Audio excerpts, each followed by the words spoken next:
Hola chicos y chicas, en este vídeo vamos a ver las funciones irracionales. En este tipo de funciones vamos a centrarnos sobre todo en la función del tipo raíz enésima de x, ¿vale?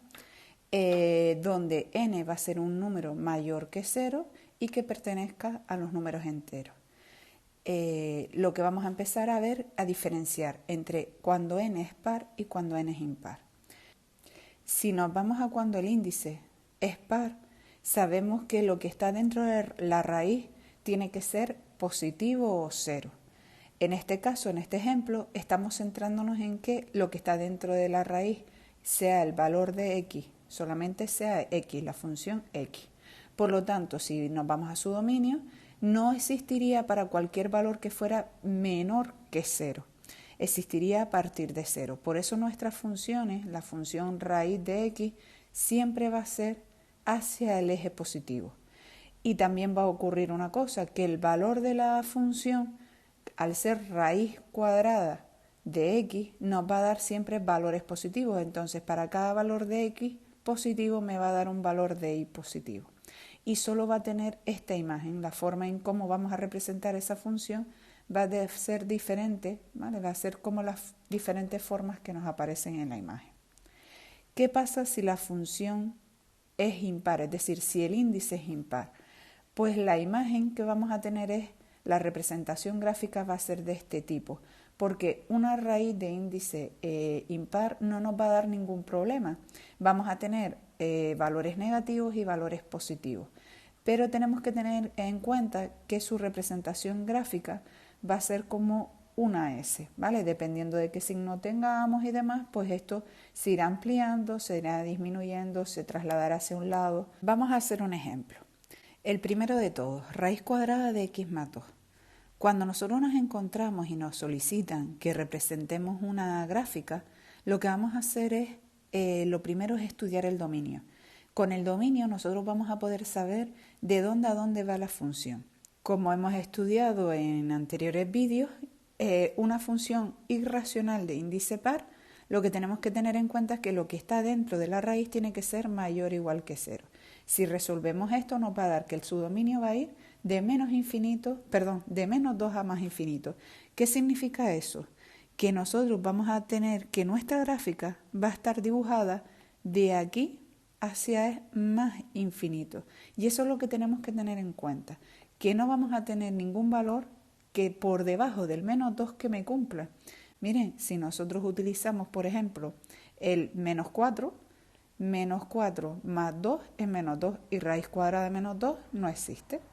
Una vez que sabemos ya cuál es el dominio de nuestra función, el siguiente paso que vamos a trabajar es los puntos de corte con el eje X y con el eje Y. Eso nos ayudará a tener una serie de referencias para poder dibujar nuestra gráfica.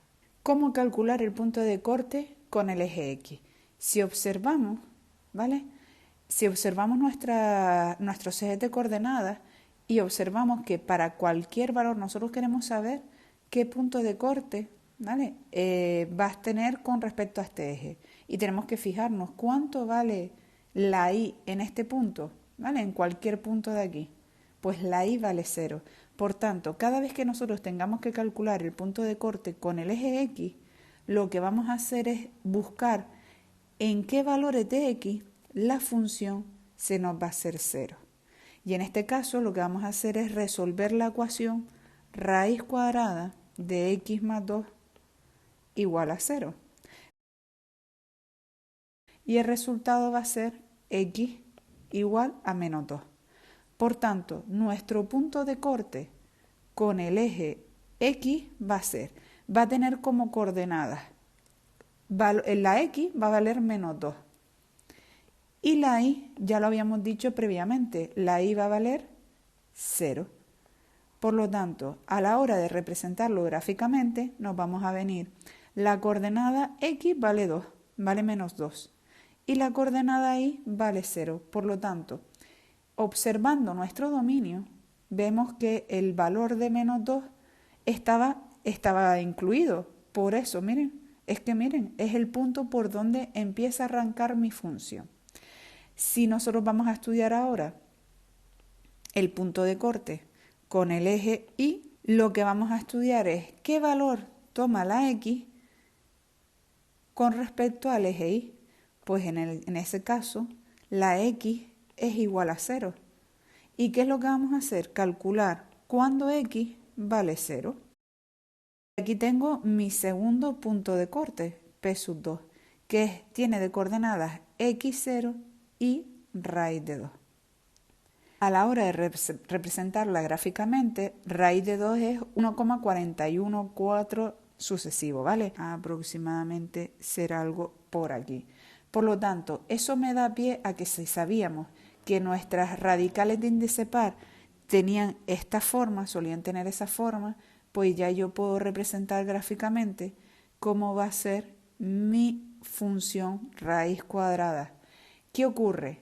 Que podremos darle más valores, ¿vale? Para poder representar mucho mejor, porque no sabemos qué va a pasar por aquí. Entonces, lo siguiente que podemos hacer como punto 3 es dar 2 o 3 valores más para poder dibujar con un poquito más de exactitud nuestra gráfica. Por ejemplo, yo en este caso he utilizado el valor menos 1 y me ha dado como resultado que cuando x vale 1, y vale menos 1, pues miren, más o menos la x estará por aquí y esto va a ser, más o menos el resultado va a estar por ahí. Entonces voy a ponerlo por aquí.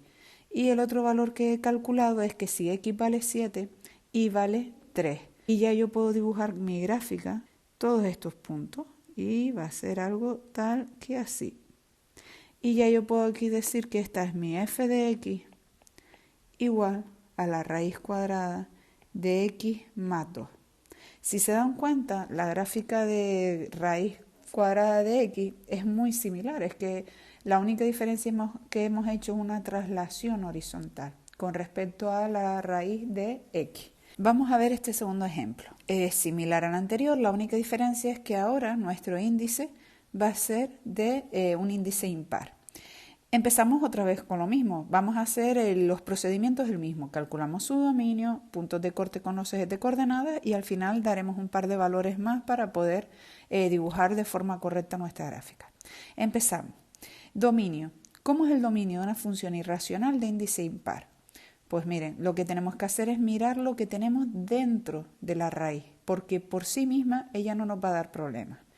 Si miramos dentro lo que tenemos, de lo que hay dentro de la raíz, vemos que es una función polinómica y por sí misma no nos da problema. Es decir, las funciones polinómicas no va a existir ningún valor que haga que esa función nos vaya a dar problemas. Por lo tanto, su dominio es todos los reales, sin problema. Ya ahí sabemos que al decirnos que el dominio es todos los reales, vamos a decir que para cualquier valor de x va a existir un valor de y. Eso es lo que significa que su dominio sea todos los reales. Vamos a ver cómo calcular el punto de corte con el eje x.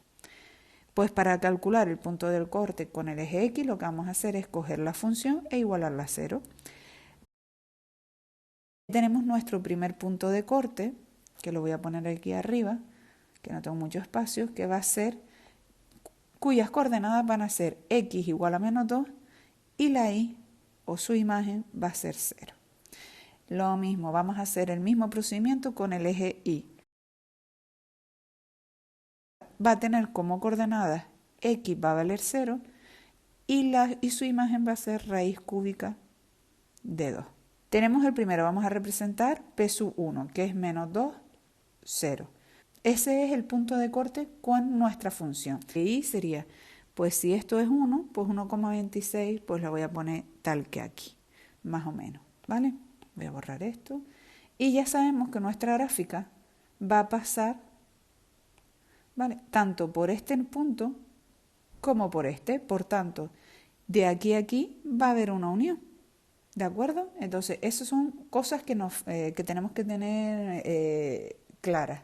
Y ahora, me falta más información. Esta gráfica, o sea, si esto va a subir mucho, si no va a subir mucho, qué pasaría entre menos 2 y 0, qué pasa por ahí. Entonces, vamos a darle valores para nosotros calcular un par de ellos más y ver por dónde pasa mi gráfica con un poquito más de exactitud.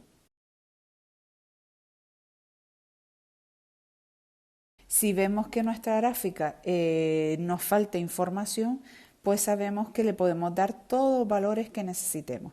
Y en este caso se nos va a quedar que f de x es la raíz cúbica de x más 2. Y ya tenemos representado nuestra raíz de índice impar. Y ahora te toca a ti. Estudia las diferentes funciones que te pongo como actividades complementarias y si tienes dudas recuerda que puedes utilizar el GeoGebra.